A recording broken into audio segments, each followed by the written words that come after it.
দর্শক দেখতে পাচ্ছেন যে এই মুহূর্তে সচিবালয়ের সামনে বিভিন্ন স্কুল কলেজের শিক্ষার্থীরা জড়ো হয়েছেন। শিক্ষা উপদেষ্টা এবং শিক্ষা সচিবের পদত্যাগের দাবিতে এই মুহূর্তে উত্তাল রয়েছে সচিবালয়।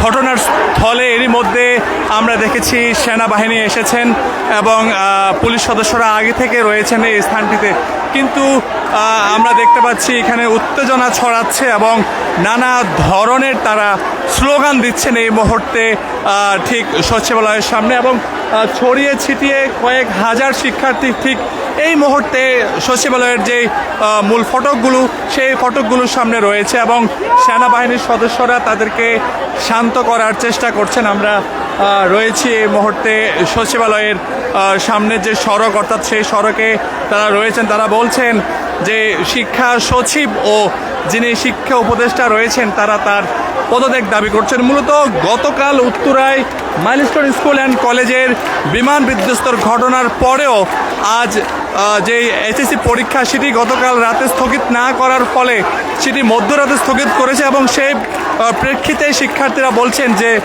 শিক্ষা মন্ত্রণালয় থেকে শিক্ষা উপদেষ্টা এবং শিক্ষা সচিবরা কেন দেরি করেছেন, এই জন্য তারা তাদের ব্যর্থতা টেনে তাদেরকে পদত্যাগের দাবি জানিয়ে তারা এই মুহূর্তে সচিবালয়ে বিক্ষোভ করছেন।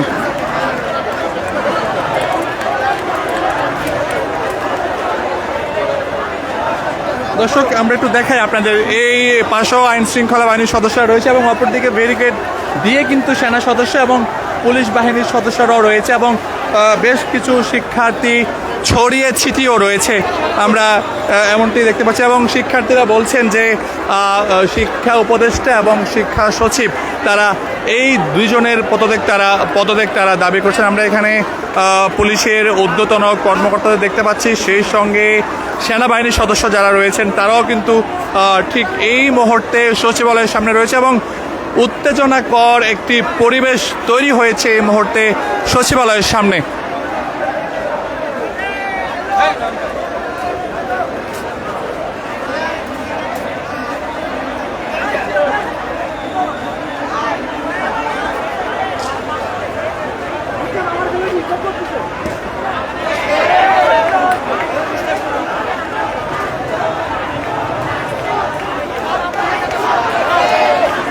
দর্শক আমরা দেখতে পাচ্ছি শিক্ষার্থীরা নানা ধরনের স্লোগান দিচ্ছেন, সেই সঙ্গে আইন শৃঙ্খলা বাহিনীর সদস্যরা তাদের নিবৃত করার চেষ্টা করছেন।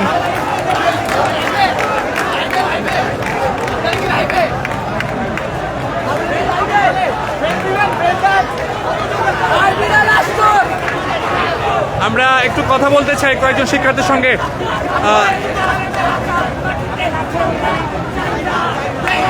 আমরা দেখতে পাচ্ছি এখানে শিক্ষার্থীরা রয়েছেন, কয়েক হাজার শিক্ষার্থী জড়ো হয়েছেন রাজধানীর বিভিন্ন শিক্ষা। দর্শক দেখতে পাচ্ছি আইন শৃঙ্খলা বাহিনীর সদস্যরা তাদের বসে পড়তে বলছেন এবং কেউ বসেছেন, আবার